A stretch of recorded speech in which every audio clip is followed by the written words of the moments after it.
What is up, guys? It's the Sound Alchemist, and I'm here with Gersh1. And even though we're wearing gray, today is a good day. It is. It is, I guess. It's the new 2021 year. We feel happy that we didn't die of COVID.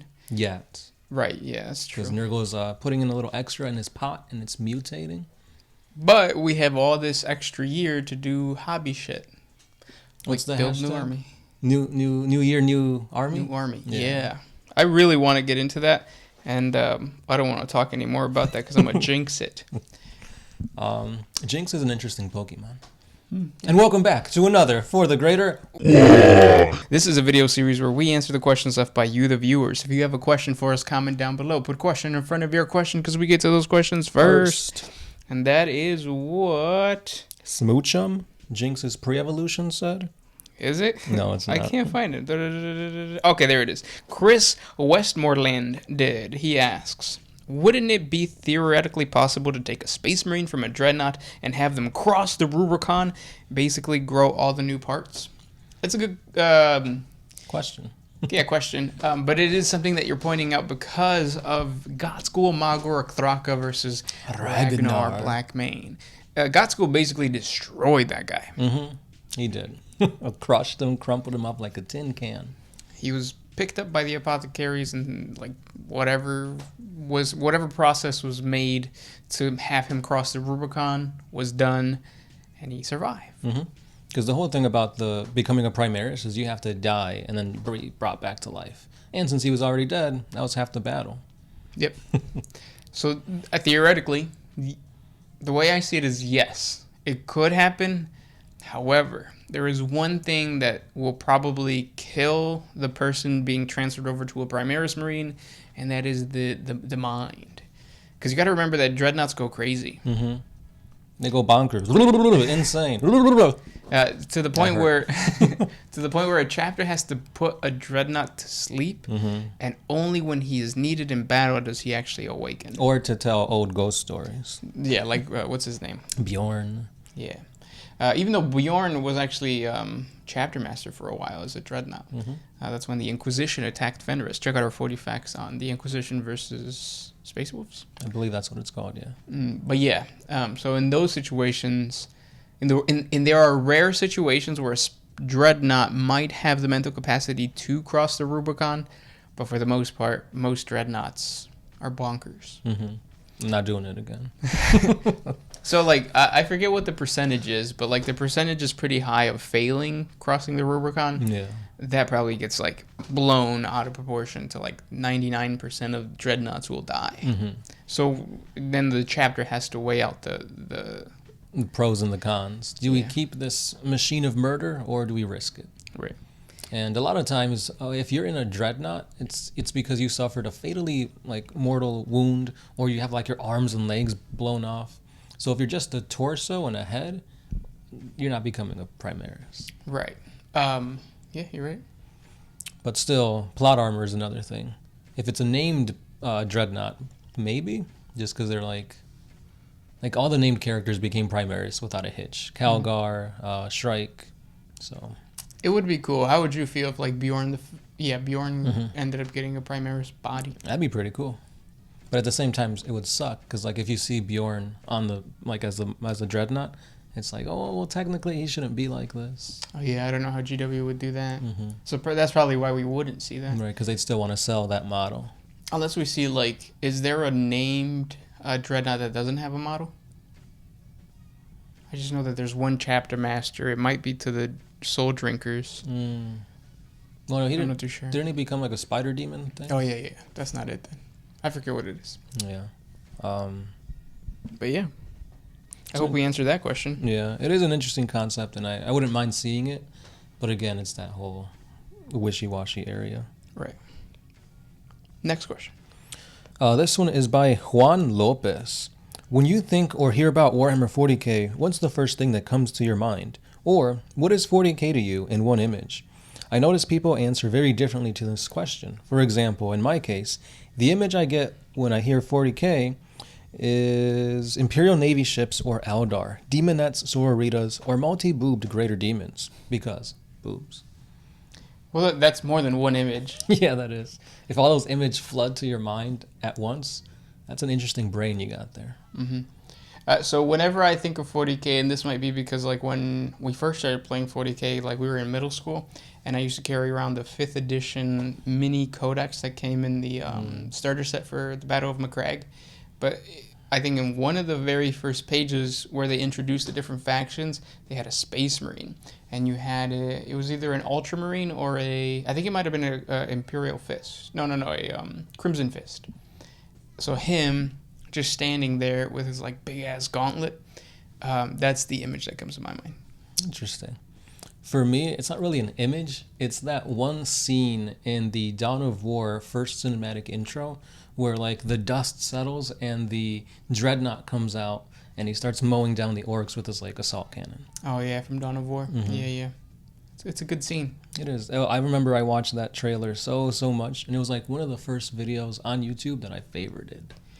Yeah, I would be interested to know like what a current generation or somebody who lives in the current generation that just started playing 40K would be interested or would think. Yeah. Because I think we do have that like old mentality, and not even like Rogue Trader old, but just like we said 5th edition old. Mm-hmm. Yeah. This next question comes from Oroke9. Would you be hyped for an online version of 40K tabletop game? Have you tried tabletop simulators? I would not, and I think we've talked about this before, but we'll talk about it again. I think when you introduce an online version of a tabletop game, you kill the camaraderie of the tabletop and being in the same room and talking shit to each other and like that old school like feel of just like the miniatures on the tabletop. It would be good for business. I'm sure that GW would really like that because, well yeah, it's good. GW, right? Well, no, yeah, because I mean, anything that gets you thinking about Warhammer 40K, it's good for GW. But then at the same time, like, what would be my incentive of buying models or just buying an expansion pack that buys me all of the like armies or whatever? That's I guess it depends on the hobby side of you, because like if you buy the expansion pack, are you really gonna get into everything? Well, yeah, probably it depends on how much I play. But then at the same time, you also have that thing of like, well, maybe you'll get bored. Yeah. Because like with the tabletop, you have the advantage of like, I play orcs and I played Bad Moons for like a year and a half. I just started playing Speed Freaks and I feel like I have a whole new army, a really good army. You wouldn't have that in the game. At most, you would play Bad Moons for like 2 sessions and then you would switch over to the next one. Yeah, find out what play styles suits you. Yeah, so. Yeah, it's the same thing too. Like, it is more time consuming to buy the models, build them, paint them, get them on the battlefield. With like expansions and gaming like that, it's instant.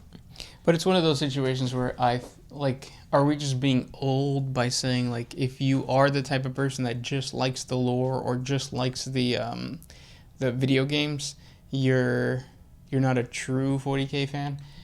Because sometimes that's how I feel. And I think that's what a online game would do, where they would be like, oh yeah, I play the online games. Like, well, you've never experienced like the conga line. That's true. You've never experienced having to like, You've never seen your friend's face go blank and just start picking up his minis mid-game. Yeah. Or like being in the basement and like playing while your parents are like trying to figure out what you're doing down there. It's like, no, we're not doing drugs. Mm-hmm. But it's worse. It's worse.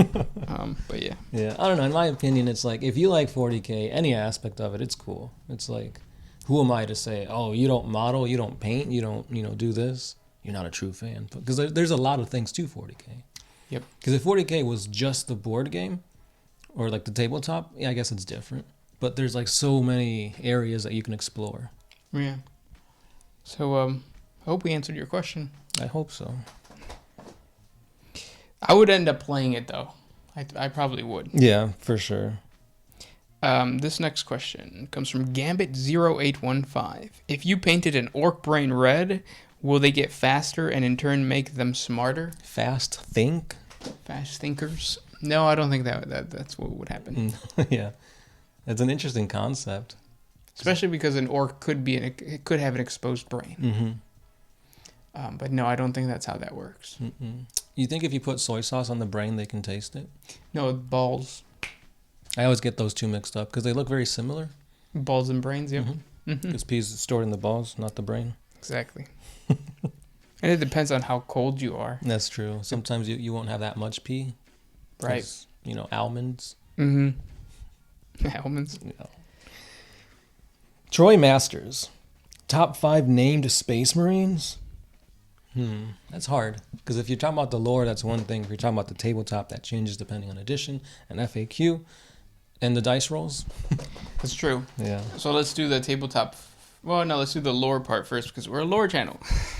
I would say the best Space Marine, because you don't even differentiate between like Primaris, Firstborn, Chaos, because even Chaos is Space Marines. Yep. The best, I would say. Oh, that changes it then. Because if we do consider Chaos Space Marines, Abaddon, I think Abaddon has to take You it. think he's the best? Oh, yeah. I'm gonna Abaddon go with is like- Gilliman. Well, he's not a Space Marine. He's a Primarch. That's Yeah. different. Yeah. Yeah, Abaddon. Yeah. And then next would probably be Sanguinius. Or no, not Like Sanguinius. What's his Primarch. name? Primarch. Dante. Dante. Mm-hmm. And from there, it's very tight because I feel like Marnius. Marnius Calgar, even what's the other guy? Sicarius.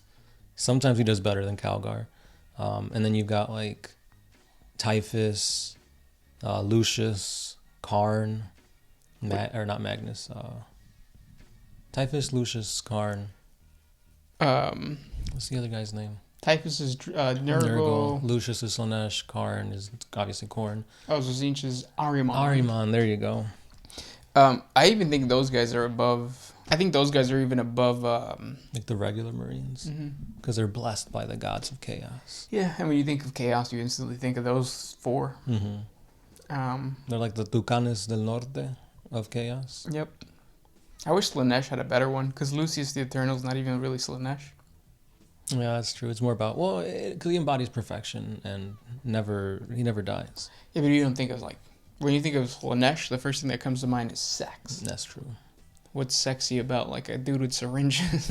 Oh, you'll see. Yeah. Speaking of Slanesh, did you see that new model that came out for Age of Sigmar, of course, because 40k never gets any Slanesh love. Yeah, I like it. I like the dudes that are like carrying the chariot. With like crab arms. Yeah. I don't know why crabs would be a sign of perfection. Maybe because crabs are immortal. But then again, a Chaos Space Marine is immortal anyways. That's true. Maybe every Chaos Space Marine has a little bit of crab in him. I bet it tastes good. With some butter. Ooh, butter. But yeah, I hope we kind of answered that question. Have we been kind of answering all these questions? Kind of. But that's why you guys watch us. It's kind of entertaining. Yeah. Next question. Troy Masters.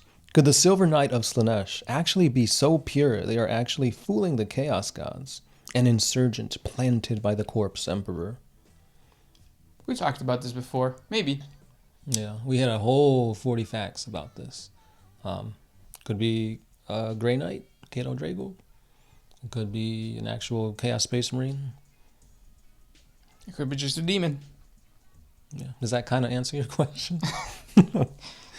Next question comes from Sir Yuri Elsword.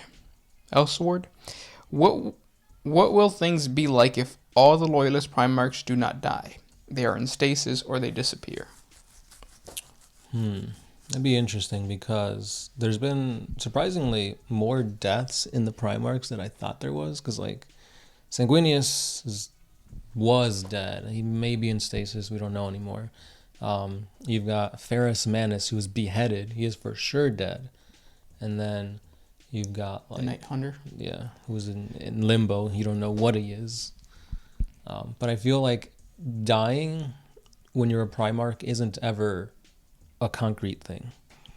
Because I thought every Primarch had some type of like perpetualism in them. Because like since the Emperor is and obviously Vulcan is, I thought every Primarch would have a little bit of like maybe they don't die or they die but then they come back to life like 1,000 years later or something. That would be a terrible thing if GW did that, but yes. Yeah, I mean, in those situations, because like what you're saying is like if all the Primarchs didn't die, if they were in stasis or if they disappeared, the same situation that would be now would be in those situations. Mm-hmm. Because technically that's where all of them are except for Gilliman. Right. And Ferris Manus, because he's for sure dead. no, I was gonna say the traitor dudes. What's the Magnus and what's the other one? Mortarion. Yeah, because we don't really have them on the tabletop, so it's just kind of up in the air, and then all of a sudden you just hear like little glimpses and pieces of like, oh, maybe the Raven Guard dude, Corvus Corax, is out there, Mm-hmm. but you don't really know. And I think GW is just holding all of those Primarchs in their back pocket, and when shit gets real, then they're like, you know what? Here's a Primarch. Buy minis. Yeah, that's true. Which I thought COVID would have made that happen. Yeah. But then maybe it's going to be that whole demand thing where, like, the Indominus box set came out. Oh, you got to wait 3 months for it. Even though you can go to the store and Get it the right Indominus now. box set. Yeah. Oh, those liars. But it's not a GW store. They didn't have enough for them, just for, like, the hobby retailers. That's true. That's really weird. Mm-hmm. Or you can buy it off a scalper on eBay for, like, 3 times as much. Don't. But yeah. Did we answer that question? Kinda. Sure. Next question. This one's by Dan D16. Can blanks travel through the warp? And if so, how does it happen? Yeah, because so when you travel into the warp, you're in a ship that has a Geller field that basically becomes a null. Mm-hmm. So everything inside is okay, but everything outside of it is like reflected by a force field, a null force field. Well, the Geller field. Yeah, it's like demons try to bombard. They're like, hey, I want to come in. And the Geller field's like, no. It's just with the nulls, it would be the added advantage of them going like if it would be breached, the null or the what did I just say? The Geller field. No. If the Geller field was breached, then the null would be like no. So, and that's what the black ships are. So like the Sisters of Silence, I think, run those. Yeah. And then they just collect psychers, and the reason they collect psychers is because they nullify the psychic power, because those guys are going to be sacrificed. To Those the Emperor. psychers, yeah. So like. It is a way of like taming those psychers. Because imagine how dangerous it would be to transport psychers when you have no way of controlling. Right. They could just open a warp gate or meld your mind into a baby or something. Right. Or make your brain switch with your testes. Right. Almonds. Next question. This one is by Brandon Barnett. If surviving Thunder Warriors weren't part of the plan, and then being interned to the Golden Throne wasn't part of the plan, then why is the Emperor such a screw-up? Worst psychic ever. The Thunder Warriors were part of the plan. Yeah, he did get rid of most of them, because they're not all dead. Him being on the Golden Throne was not part of the plan. Magnus was supposed to be there, but maybe that was the original plan. Because, again, we don't know exactly what he talked about to the Chaos Gods when he was talking to them. We don't know if he had any ulterior motives. So, look on the outside looking in, yes, you can say that the Emperor is horrible. He kept lies and secrets from the Primarchs, which would have benefited the Imperium. He could see into the future, but he didn't do anything about it. He was a really bad dad by allowing the Primarchs to be scattered and them develop basically the personalities they did, and the way he treated Angron, like that could have been treated so much better. So yeah, you're right. He is pretty bad at being the best psyker, the best dad, the best leader ever. But maybe it's all part of his plan. We don't know. Right, to become a god. And like, if you have to step over Angron and a few others to become a god, is it worth it? It might be if you completely destroy chaos. Right. Yeah. This next question comes from Giovanni Bini. Will Tyranids become reasonable eventually, like the Necrons did? I hope not. No? Yeah, no. Like, I really hope that they just continue to be just like apex predators. They're trying to consume everything. Okay. I was thinking different. Like, reasonable isn't like stronger as on the tabletop. Oh, okay. Eventually, I'm pretty sure they will become like some type of like when they start getting new models. Yeah, I hope every Xeno faction has a Necron rise up like the Necrons did. Yeah, except maybe the Orcs. I wish like the Orcs stay in the lane that they're at right now, where they're competitive, but people don't underestimate them. So they're just like, oh, cool. Yeah. But yeah, as in terms of the lore, I hope that they never get sentience to the point where like they try to negotiate with a planet. That's That'd what be Zotes stupid. are for. Right. Well, yeah. And that's really old lore too. Yeah, yeah. But yeah, we'll see what happens. Yeah, I want him to be those predators. Like that's what I always seen Tyranids as, and it's like that's really badass. Yeah. And those were the questions for today. If you guys have more questions for us, please comment down below. Thank you guys so much for listening, and we'll see you tomorrow or the next day or the next day. And as always, the Sound Alchemist is here with, Gershwan. and we are out.